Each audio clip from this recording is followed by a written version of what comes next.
I'm going to talk about sales and marketing, and we're going to break down the difference between them both. And it's really important for everyone to understand that there's a difference and understand what the difference is. And if you think you know what the difference is, I highly encourage you to stick around and listen to them, because when I go to loop back into that sauce, I'm going to, this actually might be the mistake that you're making in your business right now, or it's going to be the mistake that you're going to make in the future. And I'm going to help prevent that in this video.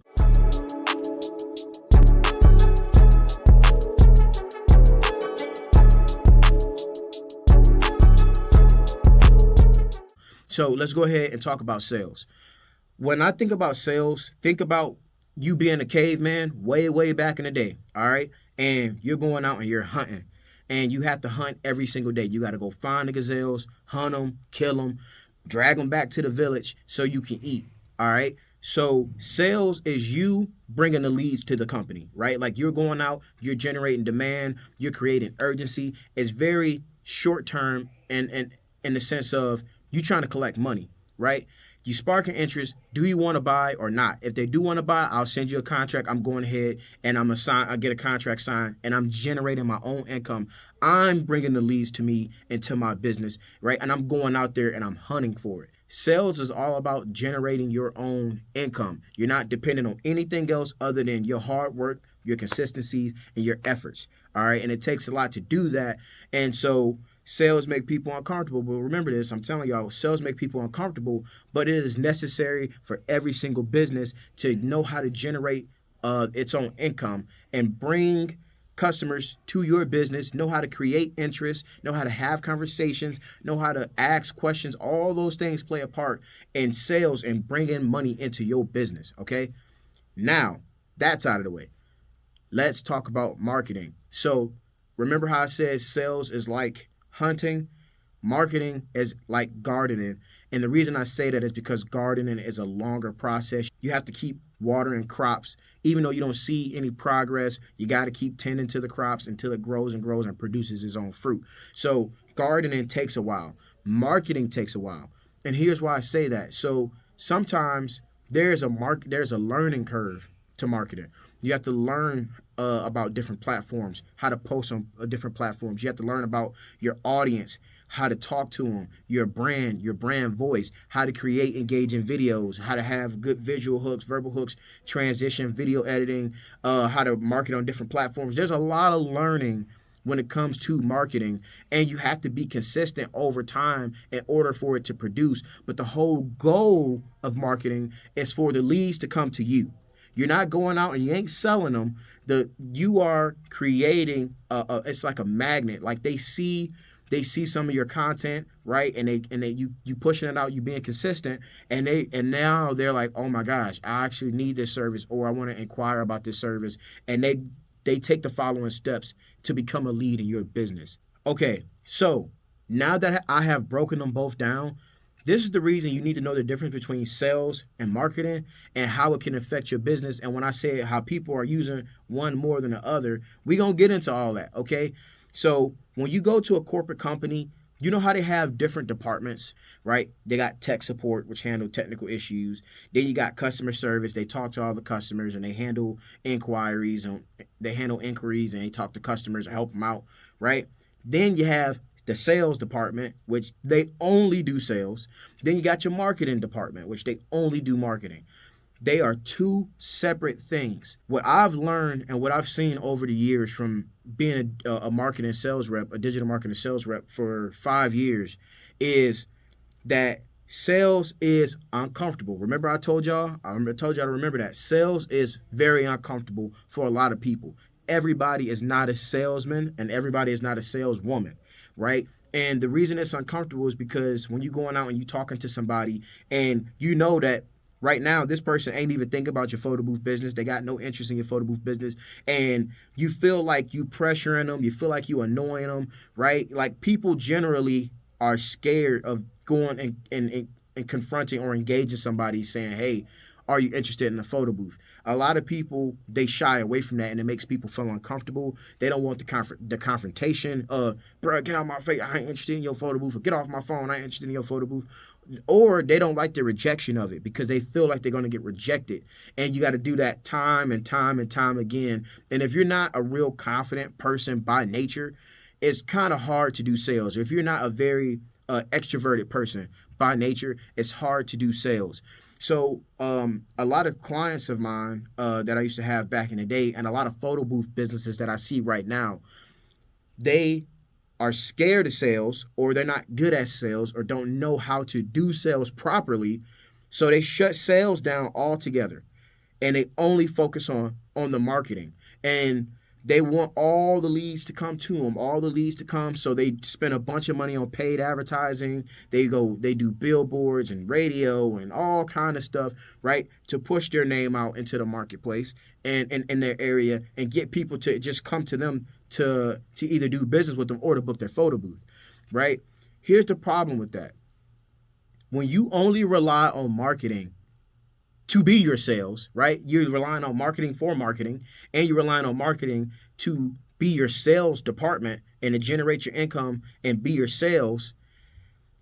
It takes a long time to make that happen. There is a learning curve. It takes a lot of money, and it takes a lot of time and growth. That's one aspect. The next thing that I would say is when anything happens to the economy, and I know this from being in marketing sales. If anybody's in marketing and you've been through either '09, y'all remember what happened in '09? You was in COVID or whatever. When something happens to the economy, whether it's a presidential election, COVID, the economy crashes, the first thing people start to cut is their marketing. So if over the years or over time, the only thing that you've been focusing on is marketing, paid advertising, Google ads, print, whatever, what happens when you start to cut that marketing budget and now, you ain't got no leads no more?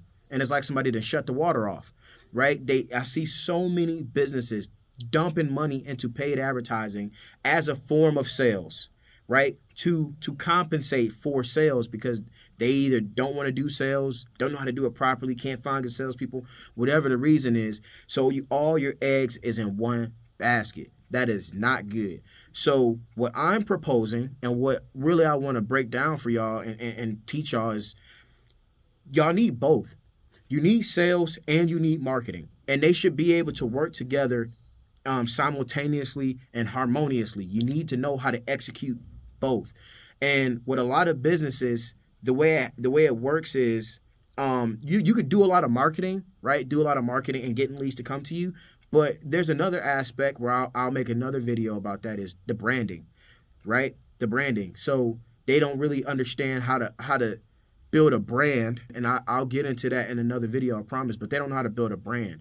And so they're putting everything into their marketing. If you're just running ads, right, you're just doing paid ads, you're literally depending on that marketing to produce every single month. You have slow seasons, you have down seasons. Your advertising might not perform as well during your slow seasons and down seasons. You see what I'm saying? So that's why it's really important to know how to do sales. But I see a lot of companies, just maybe in my local area, over my years of being a marketing sales rep, or photo booth businesses, they don't understand this and like building a brand and getting repeat customers, right? Because they'll teach you in sales, the easiest sale to get is the one that you already got. You don't always have to go out and generate new sales and new customers. You can book a repeat customer and you can upsell them. You can book that customer again and you can upsell them. That is a sale. Any form of transaction, any form when they giving you money counts as a sale. It don't always have to be new sales. So that's what I mean by people rely and they use more of one thing than the other, and that one thing is the marketing. A lot of people rely on their marketing to be their sales. And so that's very, very dangerous. Very, very dangerous. And this is why I'm making this video, is because I truly believe in order to have a successful photo booth business, you need to know the difference between sales and marketing, and you need to do them both. Don't do one over the other. And here's the thing that I would tell y'all. All right, if you ask me which one is more important, the sales or the marketing, I'm gonna say I'm biased because I've done sales for a long time, but I truly believe that it's sales.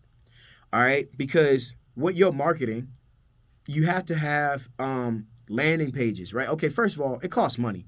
You right. And when we talk about marketing, there's free ways. We're gonna get into marketing strategies in a bit, but when we're talking about marketing, let's talk about paid advertising: Google ads, Facebook ads, Instagram ads, print.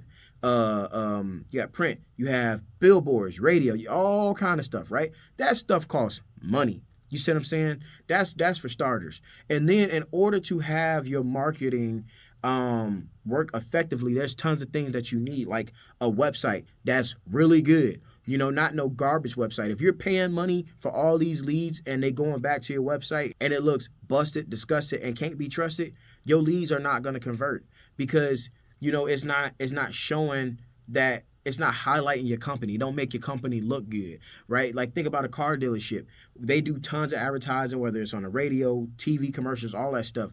When you go to their location, a car dealership, it looks nice. You don't see the parking lot all jacked up and trash all over the place. Like it looks clean. It looks like it's very what's the word I'm looking for? It's very professional, but you can trust it. It looks trustworthy. So you need a lot of different components to work. So you need a really good website or really good landing pages, great pictures, great copy. What I mean by copy is like content that's actually on the website, keywords, all these different things that is absolutely needed in order for your marketing to work effectively. With sales, you don't necessarily need a website. You don't need a website. You don't need an Instagram page. You don't need a Facebook page. It helps. It helps to have that because it builds that credibility. If you're selling somebody and they go out and they look at your stuff, man, I remember when I was working for a marketing company. When I first started, we didn't have the best website, we didn't have the best social media presence, all that stuff, and I'm out there making that mayan, that money, going out and selling and going out and producing. Now, say what you will. I know people, you might be like, oh, I don't know what's wrong with those people doing business with a marketing company website. Look, it's because I sold them. The point is, you can go out and generate your own money first and not have all that other stuff like a website and a great digital presence and all that stuff. You can go out and you can generate your money. A lot of people who start in a photo booth business, y'all know what I'm talking about, right? Before you had a website, wasn't people booking you? Before your Instagram was popping, wasn't people booking you? Before you had a really good brand and did your brand photo shoot, wasn't people booking you? Based off sales, you made a sale, whether you're cold calling or you're giving out business cards or they seen your photo booth at the event and booked you from there, you made a sale. So I could argue that you can still make money, you can still produce sales, and you don't need anything else. And sales can be the driving force of your business because you know how to generate your own income. And once you build up to that point, then you can do your marketing. So that's just my opinion. But I think to run an effective business, you need them both, right? They help each other. It's like the yin and the yang, your yin and yang. You feel what I'm saying? So, you go out and you do your sales, you push yourself out into the marketplace, you go out and you you're generating that awareness, you're creating awareness for your business, right? And then, people that see that, they're going to say, all right, cool, let me go search these people up and see what they're working with. Then that's when your marketing comes into play. Your website supports your claim.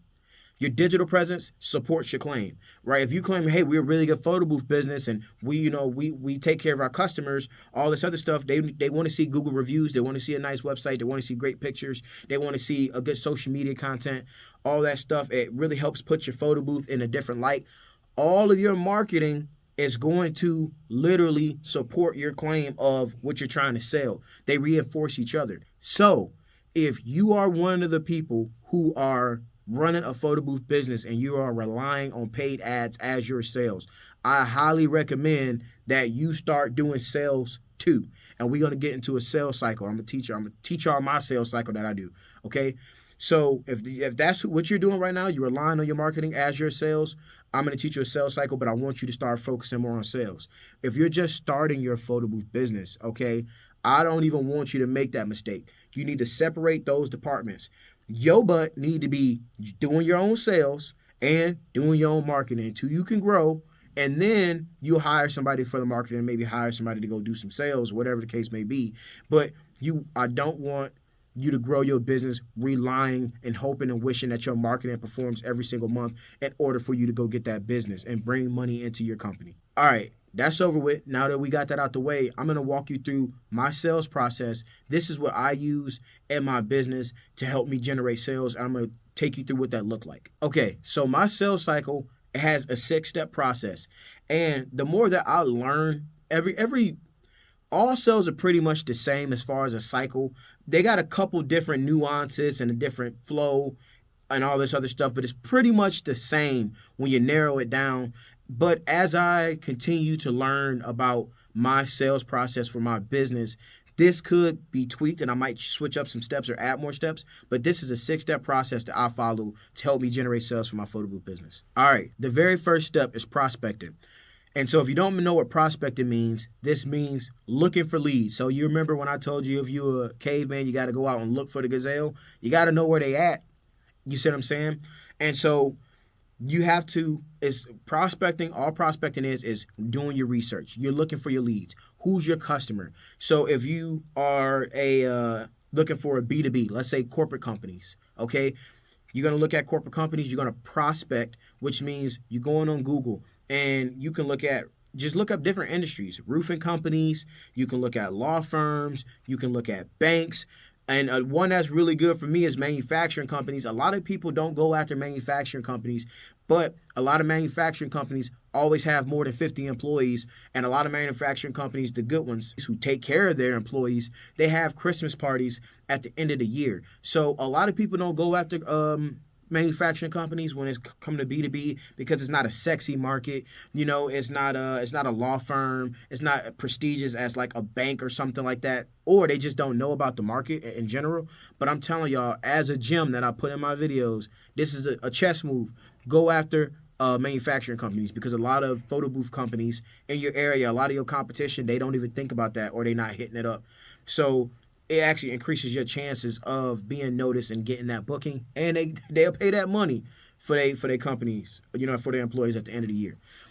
Also, they do other events like community, or they do other events like employee picnics or employee fun days, family fun days, all that stuff. So manufacturing companies, but a great strategy that you can use for prospecting is actually go to your local Chamber of Commerce website, go to the membership directory, and it's going to already have all these companies broke down in different categories. So banking, marketing, construction, manufacturing, all that stuff is already broken down in categories, and look at these companies that's on there. It's a big old lead list, and you know they're local, you know they're in the community. Maybe you can go network with them or something, but I highly recommend doing that too. All right, so after you've prospected and built up a big old lead list, you're going to put all of those into a spreadsheet. The spreadsheet is going to say name, the name of the business, and then you're going to want to put the phone number. Then you're going to want to have a category, a section for the city. You're going to have one for notes, like the notes that on the call, and you're going to start cold calling. Yes, bro, pick up that phone, dial, and hit these people up. And I know that it's easy for me to say because I've done it for a long time, but I wasn't always good at it. But it is the most time efficient way to sell, because if they ain't interested, they're hanging up, right? You ain't driving around wasting all this gas going door to door, because as a sales guy, I would start my day maybe in the summertime, maybe around like 6 or 7 o'clock, right? So I'll do 6 o'clock all the way to 5 o'clock. All right. And so depending on if you're working your route the right way or whatever, you probably can hit an average of maybe 40, maybe even 50 or 60 businesses a day, depending on how close they are together. When you're cold calling, if you give me, I would say this. If you cold calling, right, a lot of businesses open up at 8 p.m. So you got pretty much from 8 to about 4 or 5. You can call over 100 companies if you really being efficient. All right. So you can see the number difference there where you can put up more volume. Now, cold calling is harder. It takes more skill. There's a philosophy to it. There's a science to it. And we'll get into cold calls in another video. But if you can master how to cold call, or hell, just get decent at it. Be straight to the point. Just be honest. Hey, I'm not a customer. I run a photo booth business. I did my research. I have this event that y'all do every single year. Who would I talk to about that to see if anybody's interested in the photo booth. Right? Like keep it clear, keep it concise, be straight to the point. Or you gonna get banged on. You feel what I'm saying? When you're cold calling, there you have to know the intention, like the intent of the call, like the purpose. Your goal is not to sell these people over the phone. Don't start pitching them and my photo booth do this and it's this price, blah blah blah blah. You're not doing that. That has not worked for me. I have not had any success doing that. The reason you are calling is because you want to figure out the person who was in charge of hosting the event. Maybe it's somebody in HR. Maybe it's their event planner. Whoever it is, you want to get their email and get their information. Do not sell them over the phone, especially on the first call. Now, if they say, I'm interested, oh, you know what, we actually was thinking about a photo, but we would love to talk to you about. If they have that interest, now you can ask them questions, they can ask you questions, and y'all can have a conversation, and you can say, all right, cool, listen, I'll send you a contract. Maybe you can get that booking. But 9 times out of 10, they're going to say, all right, send me some information. So you need to take that objection away from them and say, listen, this is my business. I was told that you handle this event, right? All right, cool, yes. What I want to do is I want to send you over my information. I understand that you guys aren't planning this event right now. I want to send you some information. That way I can at least be on your radar for when you are planning, unless you want to just cut me a check. I always crack a joke, right? It's all about the humor. Be a person. So I think you always got to ask for the close, but you apply some pressure and you release that pressure with humor. I'm telling y'all, that's the sauce right there. That's just another chess move I just gave y'all. And so when they tell you to send them information, all right, cool, get their email and actually send them like over a pricing sheet or something like that. And then you're done with that call.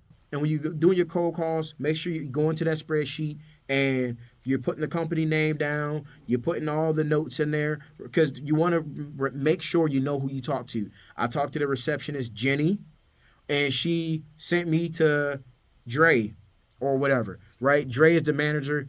Dre handles all the events. I need to talk to Dre. The reason I'm doing that is because when I go to follow up, hey, is this Jenny? Hey, Jenny, you remember me? We spoke on the phone last week. Say like, oh, hey, how are you? I'm good. Yeah, Dre told me to call him and follow up with him. Is he around? Oh, yeah, cool. Let me transfer you over. Feel me? So make sure you put that stuff in your notes. All right. The next step is the email. So after you cold call these people, 9 times out of 10, they are going to say, send me over some information, send me an email. And what I found in my process, that is actually what I want to do. I want to send you my pricing guide. I want to send you my pricing sheet and all the other stuff, see my pricing, right? Because now I got your email because I can do email marketing too. I can follow up with you via email. I actually want their emails, the people that are in charge of it. That's the reason for my call. So after you got off the call with them and did all your cold calls for the day, don't email in between calls. That's not efficient. You're going to want to get all the emails, write them down, put them in that spreadsheet, and then you're going to email these people at the end of the day. Okay? So in that email, you're going to say, thank you for the conversation. Make sure you add that person's name in there and say, hey, here's my pricing guide as you requested. I would love to be able, if you find interest in my photo booth packages, please let me know. If I haven't heard from you about 2 weeks or whatever, I'll follow up with you or whatever. They're probably not going to respond, but if they do respond, you just left the door open for some follow-up. Because that's where the money at. The money's always in the follow-up. You're always going to have to follow up with people in order to have a successful sales process, okay? So put that email together, and then at the end of all your cold calling, go ahead and email them because you're saving room for the follow-up. All right, so moving on to step 4, which is stopping by. Now, stopping by is a very powerful step because now you get a chance to put a face to the name and always have your spreadsheet pulled up so you can remember who you talk to. And when you go in, you can say, hey, you wouldn't happen to be Jenny, would you? Oh, yeah, I'm Jenny. Hey, we spoke over the phone. And now they're remembering you. That's your chance to be able to make an impression on her because if the receptionist don't like you, and that's the first step, as in like that's the first person that you need to like you, hey, your chances drop significantly, dog. Not playing. You need to show her a lot of respect. I ain't saying go in there and be super fake, cackling it up, and like don't overdo it. Be natural with it, have some swag to it. But, that's your chance to be charismatic and sell yourself to her because when you call, she's going to give you what you asked for, whether it's transferring you, she ain't going to hang up on you. She'll say, oh, I'll remind her. I'll remind whoever I need to remind. I'll tell them to call, and she will because she like you, right? So that's the first thing. Always, always, always give attention and respect to the gatekeeper because they keep the gates, you feel what I'm saying? And to the receptionist. So Always stop by. It's very powerful. Bring business cards, bring brochures with your pricing on it, all that stuff. Because if they actually go get the person that you actually here for, which in my scenario is Dre, right? You get a chance to chop it up with Dre and see if they want to book you. And so they're either going to say, yeah, he's here. Let me go get him for you. Or, hey, I'm sorry, Dre's in me. Hey, it's all good, man. Y'all wasn't even expecting me. I'm just blessing y'all and gracing y'all with my presence or whatever. Crack a joke. All right, here's my card. Here's my information. Here's a brochure. Please hand this over to him. Because it's just another form of follow-up, but you building that relationship. Don't push too hard, okay? If Dre comes out and he comes to talk to you, all right, cool. And I asked for the close. Hey, man, did you look at? Would you guys like to book? You only need a deposit. I would show him stuff on my phone. Look, man, this is an event that I did. What's stopping y'all from partying with me, man? Let's come on, let's get this done, right? But it's all in the sense of humorous, and it's more of like a natural flow of networking. All right. So step 5 to this process is the follow up. Now this is different from stopping by. This is actual follow-up if they still have not booked with you. And so obviously you guys know what following up is, but do you have different strategies for follow-up? Because that's really what you need. You need a follow-up strategy. So I'm going to give you guys a couple different follow-up strategies that you can use when you're following up. And in that way, you ain't using the same cheesy, stank-old line like, hey, just following up.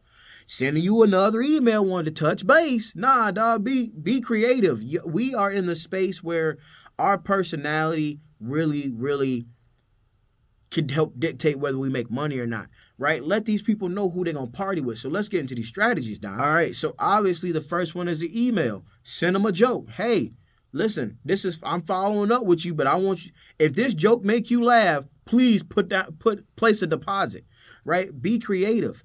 So think of a little dad joke, whatever. Go on Google, put a joke in there, right? Bam, just touching base. Cool, leave them alone. Then the next time, if they still don't book, now you want to send them an Instagram reel. Hey, I just got done with this really dope corporate event or this company Christmas party from last year. Whatever, send them one of your Instagram reels. Hey, here's a reel. I would love for you to check it out. This is what you can expect when you partying with me. Bam. Or you can send them a boomerang. Hey, check out this boomerang from this event. This is one of the features for my photo booth. Don't this look cool? If you think so, feel free to cut me a check. When you ask for the close, release that pressure of humor now. I'm telling y'all, that's a chess move. I'm giving y'all sauce. I'm giving y'all a game. Okay, and another one, a birthday email. So I will talk to Jenny since me and Jenny got a good relationship. Hey, Jenny, it's Selah again. Oh, hey, listen, Dre still ain't booked with me. I know there's interest, but he ain't pulled the trigger. And I want to separate myself from everybody else that's probably banging down on his door trying to get business from him. What's his birthday? I'm gonna send him a birthday email. I'm gonna put that on my calendar. When's his birthday? If it's coming up, I'm gonna say happy birthday, Dre. That's right. I'm thinking about you. It's your birthday. You want to know what you can do for your birthday? You want a surprise? You want a gift for your birthday? Book my photo booth, and you can book me for your birthday party and your company party. Get a twofer. It's all about creativity. You have to show them creativity. Be different. Punch different than everybody else. Okay, this last strategy is the last resort. Okay, the last resort. Offer them a discount. And I ain't saying a huge discount, a minimum discount. Hey, Dre, listen, man. I know you like me. Obviously, we friends because you ain't told me to stop talking to you. And you ain't blocked my email yet. So you got to like what I'm sending you. This is my last resort to get you booked. Here's a 10% discount. This 10% discount is going to last you for a week or two.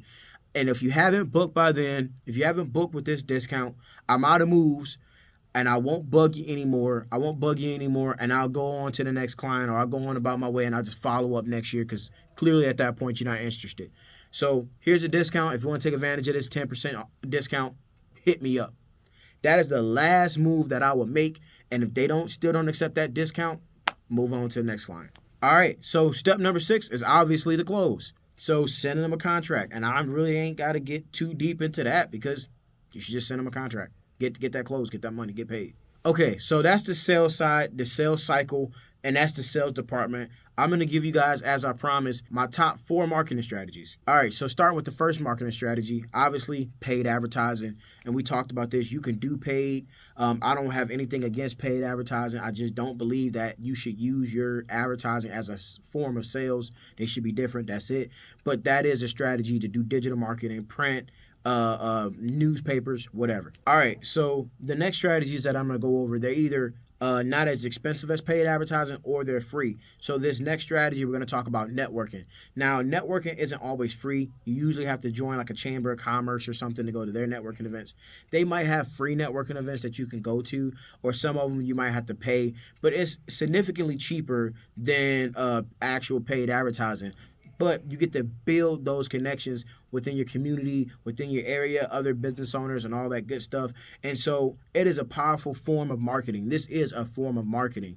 And I would say this is one of the most reliable forms of marketing, because as long as you are building these relationships, you holding these relationships down, right? You keeping good relationships, you build a network of people that can refer you or that can do business with you, and same thing vice versa. All right. The next one, which is strategy number 3, this is one of my personal favorites, is strategic partnerships. And what do I mean by strategic partnerships? I'm going to break that down to y'all right now. It's collaborations. You can collab with wedding planners, event planners, decor, balloon artists. Find different partnerships that can keep your business going, that you guys can refer each other. Maybe you guys do a referral partnership program with each other, or you're just generating referrals, or you're working together to be an add-on to each other packages. One strategic partnership that I'm going to give to y'all, man, I feel like I need to monetize this content. I need to be getting paid because I'll be giving nuggets, all right? So one thing that helped me as far as growing my business, the strategic partnership that I love, that helped me grow the wedding side of my business, is dropping your photo booth off at dress shops. With photo booths, we the last in line, right? We one of the last to get picked. We like that little nerdy kid with the glasses, you know what I'm talking about? And if you was that nerdy kid, I'm sorry, my bad. I ain't mean to talk about you, but y'all know what I'm talking about. You know, the people who don't get picked first to play basketball, or dodgeball, or whatever, right? That's kind of like the photo booth sometimes. And when I say that, I mean by like, when you have to know the process of a wedding, right? And it's an order of importance. You need a dress, you need a venue, you need a wedding cake, all that stuff. The photo booth is typically picked last. They get the photographers or videographers. Photo booth is picked last for guest entertainment. We're not always the first thing that somebody pays for. So you need to find partnerships that are farther or earlier in that process than you are. You had to cut in line, what I call it. So if I know people need a dress first, I'm going to see if I can get a partnership with a dress shop. Hey, can I leave my photo booth here for your customers to use, and I'll present it to them as this can be great for your social media. They can do boomerangs, they can do photos. I'll even buy you they said yes to the dress sign, or I'll buy you custom props with your logo on it, and they can take pictures with the photo booth. They'll put their email in to get the pictures, so that's email marketing, because I'll give you the spreadsheet. The only thing that I ask is that you let me leave my business cards with my photo booth. So I'll get 2 command strips. I'll get a business card holder. I'll slap it on there, and our business cards are right on my booth. And when people are using it, they can grab a card. Or I have now I have my photo booth. I got some vinyl work done where it says Phenomenal Photo Booth. It got my Instagram handle on there. It got a QR code to my website. All that stuff's on the back of the booth. And that thing's been a killer for me, because even if they don't book me, it's generating that interest, and I already got their email from using the photo booth. And then sometimes I even offer some of the dress shops at 10%. Hey, if your customer came from you as a bonus, like I'll give them 10% off their booking, because it's basically like a referral. I'm not gonna charge them full price. So because they went to you and went to your dress shop, because you understand how to build value within a relationship. Oh, crap! Oh, that's dope, man. Thank you. I appreciate that. My customers can get 10% off with you, right? And I share the gallery with the dress shop. So think about the angles that y'all can work. But that is my sauce. That is a gem for me. That's a chess move that I've been doing, and it's been working out great. All right, so the last strategic partnership step or move that I'm going to talk about is donating. And so when I say donating, it's free events, right? You're donating photo booth services, but there's a way to do it. This is actually how I started growing my photo booth business. I was laid off. I went broke, didn't have any money. The only thing I could use to make money was rent my photo booth. And I started going to nonprofits, donating my photo booth to their fundraising galas. Where it had tons of company corporate heads, the big wigs, big ballers, big rollers, rich people, whatever you want to say. All these people that had money to spend on a photo booth, that's the room that it put me in. And then now I had a chance to network and showcase my services to those people who literally came to give away money. They rich as hell. They got deep pockets. And so yeah, that was a thing. So I'll donate my photo booth to him. I'll ask for a sponsorship in event or an exchange. So like, yeah, man, make me a sponsor, give me some event recognition, and you go to do the event, and then now you can get leads from that event, and you can get bookings. And these bookings, these people won't balk at your price. So those are all different forms of marketing that you can use for your business. Now, that wraps up the video. I hope and pray that you guys feel me and understand what a brother is saying about having a sales side to your business and a marketing side to your business. I hope you understand the difference. I hope this gave you clarity and some structure and a game plan in order to be successful. So I really appreciate y'all for watching the video. Again, make sure y'all like, share, and subscribe. Follow me on Instagram at Phenom Photo Booth, and I'll see y'all in the next video.